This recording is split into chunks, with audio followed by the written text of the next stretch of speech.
La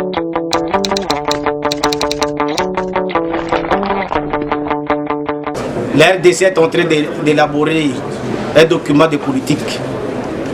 Il a élaboré les documents de politique sur le secteur de l'électricité avec un atlas des énergies renouvelables en RDC.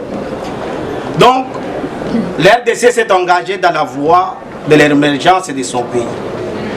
Donc, c'est pour dire que l'RDC s'est engagée réellement dans le développement et surtout dans le développement durable par rapport à ces actions qu'il a beaucoup menées. Alors, quand nous regardons les problèmes de changement climatique, il est perceptible dans notre pays. Nous avons des problèmes de précipitations. Déjà qui habitent Kinshasa cette année, on a constaté que pendant la saison de pluie, il y a eu très peu de pluie.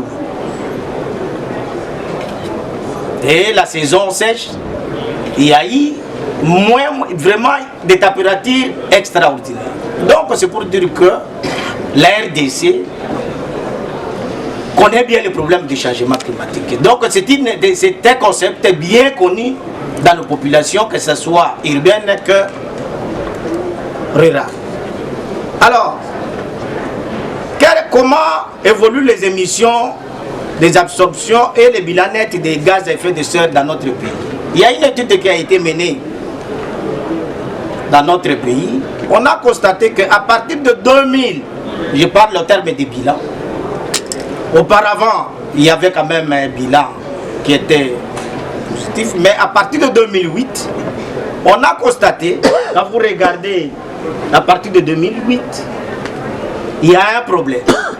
On constate que la RDC commence à être un pays émetteur.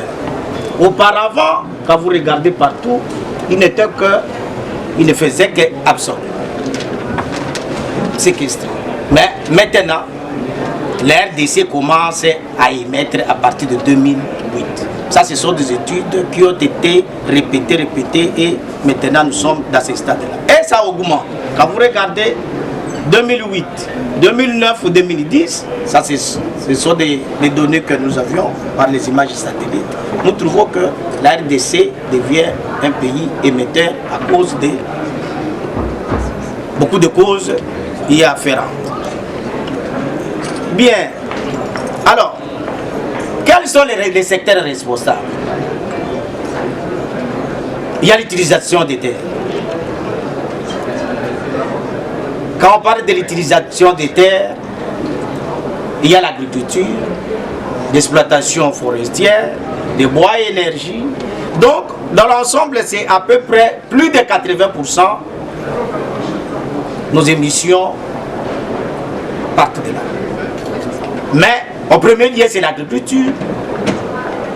Bien que beaucoup de gens ne veulent pas croire que l'agriculture, pour nous, c'est une priorité. Parce que quand vous voyez par exemple les pygmées, ils ne vivent que de l'agriculture. La population de l'RDC est à plus de 60 ou 80% habite le monde rural. Donc elles ne vivent que de l'agriculture.